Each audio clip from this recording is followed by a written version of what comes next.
Hai guys, kembali lagi bersama channel Telaga Donghua. Sebelum kita mulai pembahasannya nih, buat kalian yang baru bergabung jangan lupa subscribe channel ini dan jangan lupa nyalakan lonceng notifikasinya agar kalian tidak ketinggalan sama video terbaru dari Telaga Donghua.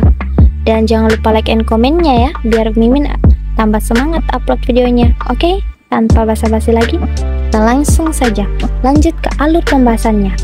Enjoy for watching ya guys.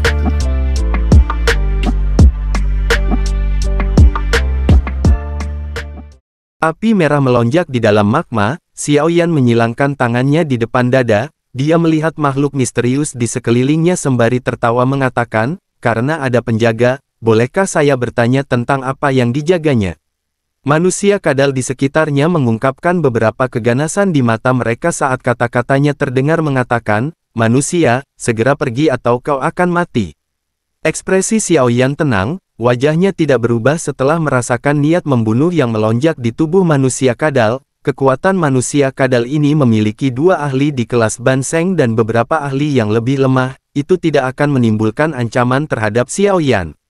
Xiaoyan tertawa pelan mengatakan, "Aku pasti akan menuju ke dasar magma hari ini." Setelah suara Xiaoyan terdengar, tubuhnya tidak bergerak. Sebaliknya fluktuasi spiritual yang sangat kuat dengan cepat menyebar dengan kecepatan seperti kilat. Magma tiba-tiba bergetar hebat setelah fluktuasi spiritual ini menyebar. Segera setelah itu terlihat ada banyak tubuh kadal api di sekitar tiba-tiba bergetar. Tekanan spiritual naik dari dalam jiwa mereka menyebabkan mereka gemetar. Dalam sekejap mata formasi yang mereka bentuk menjadi berantakan. Dua manusia kadal api yang berada di ranah Banseng memiliki perubahan ekspresi saat melihat pemandangan ini. Namun sebelum mereka bisa mengeluarkan teriakan tajam, magma di depan mereka tiba-tiba meledak. Fluktuasi energi yang menakutkan segera meledak dengan kejam di tubuh mereka.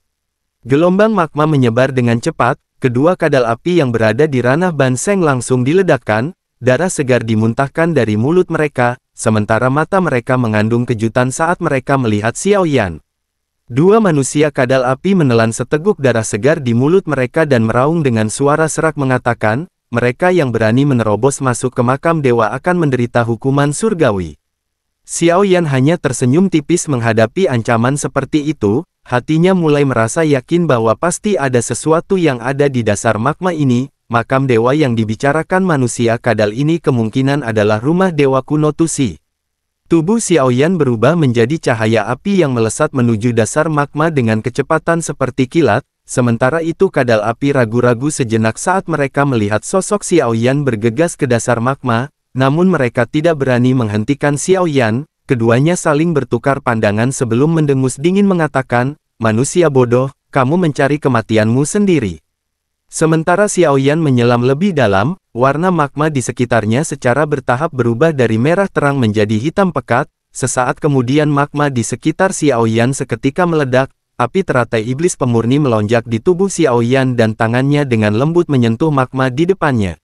Saat tangan Xiaoyan menyentuh magma di depannya, tangannya langsung menghilang seperti menembus alam lain. Xiaoyan bergumam pelan mengatakan, "Ternyata sebuah alam tersembunyi di dasar magma, Dewa Kuno Tusi benar-benar sesuai dengan reputasinya."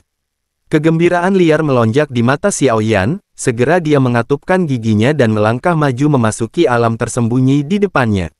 Singkat cerita setelah Xiaoyan memasuki alam tersembunyi yang dibuat oleh Dewa Kuno Tusi, mata Xiaoyan perlahan menyapu tempat ini saat ia terbang melalui ruang kosong ini. Dia berhenti beberapa menit kemudian dan memfokuskan matanya pada satu titik di kejauhan. Ada sekelompok cahaya samar yang menggantung di atas tempat itu. Xiaoyan ragu-ragu sejenak saat dia melihat gugusan cahaya. Itu adalah pintu batu yang berukuran 100.000 kaki. Xiaoyan muncul dan berdiri di depan pintu batu kuno. Rasa hormat melonjak di dalam hatinya tanpa dia sadari.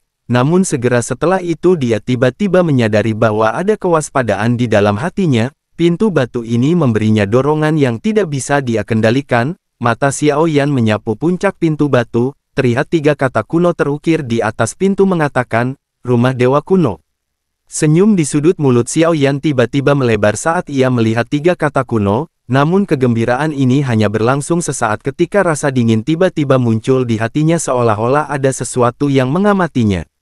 Perasaan ini menyebabkan ekspresi Xiaoyan secara bertahap menjadi serius. matanya menyapu sekelilingnya tetapi dia tidak menemukan apapun. Sesaat kemudian matanya menyipit dan dia perlahan menundukkan kepalanya. Pada saat yang sama, Xiao Yan sangat tercengang ketika dia melihat ruang di bawahnya. Darah di tubuhnya sepertinya telah berhenti mengalir. Terlihat makhluk misterius yang nampak seperti naga berbaring di dalam ruang kosong di bawah Xiao Yan. Xiao Yan melayang di ruang kosong, keringat dingin muncul di dahinya. Suaranya tanpa sadar terdengar dipenuhi ketakutan mengatakan, "Aku tidak boleh tinggal di tempat ini." Karena Xiao Yan sudah mengetahui bahwa dasar dunia magma memang menyembunyikan gua dewa kuno, Xiao Yan juga berniat untuk mundur. Jiwa di stat Xiao Yan memungkinkannya mendeteksi jejak aura berbahaya yang dipancarkan dari makhluk misterius di bawahnya. Aura semacam ini tidak kalah dengan Hun Tiandi atau Gu Yuan. Xiao Yan berniat kembali untuk mengumpulkan orang-orangnya dan meminta Gu Yuan menemaninya menyelidiki istana dewa kuno ini. Tubuh Xiao Yan perlahan mundur saat pikiran ini melintas di hatinya, namun dia baru saja mundur 10 langkah ketika dia tiba-tiba merasakan bahwa tubuh makhluk besar di bawahnya sedikit bergetar. Sepasang mata besar di dalam ruang kosong yang gelap tiba-tiba terbuka mengandung kemarahan samar saat melihat sosok Xiao Yan. Pada saat yang sama, tekanan menakutkan menyelimuti tubuh Xiao Yan menyebabkan kecepatan terbang Xiao Yan tiba-tiba melambat. Ekspresi Xiao Yan berubah setelah tekanan mengerikan itu menyelimuti tubuhnya. Xiao Yan segera mengaktifkan jiwa di statnya, barulah kemudian dia berhasil mengurangi tekanan menakutkan di tubuhnya. Ruang tiba-tiba bergetar saat kekuatan spiritual Xiao Yan melonjak. Sebuah suara yang bahkan menyebabkan ruang bergetar tiba-tiba terdengar mengatakan, "Perampok makam, apakah kamu membawa batu giok kuno?" Xiao Yan mengepalkan tinjunya, dia melihat sepasang mata besar di dalam kegelapan. Pada saat ini, mata itu mengandung rasa dingin sedingin es saat mereka menatapnya. Xiao Yan menangkupkan kedua tangannya dan berbicara dengan suara yang dalam mengatakan, "Aku tidak sengaja menerobos masuk ke tempat ini, mohon dimaafkan jika saya telah mengganggu, saya akan segera pergi." Seluruh ruang tiba-tiba bergetar, pilar cahaya ungu emas terang menembak dengan kejam ke arah Xiao Yan sementara suara acuh tak acuh sekali lagi terdengar mengatakan, "Tidak ada batu giok kuno, kamu harus tinggal di sini jika kamu tidak memilikinya."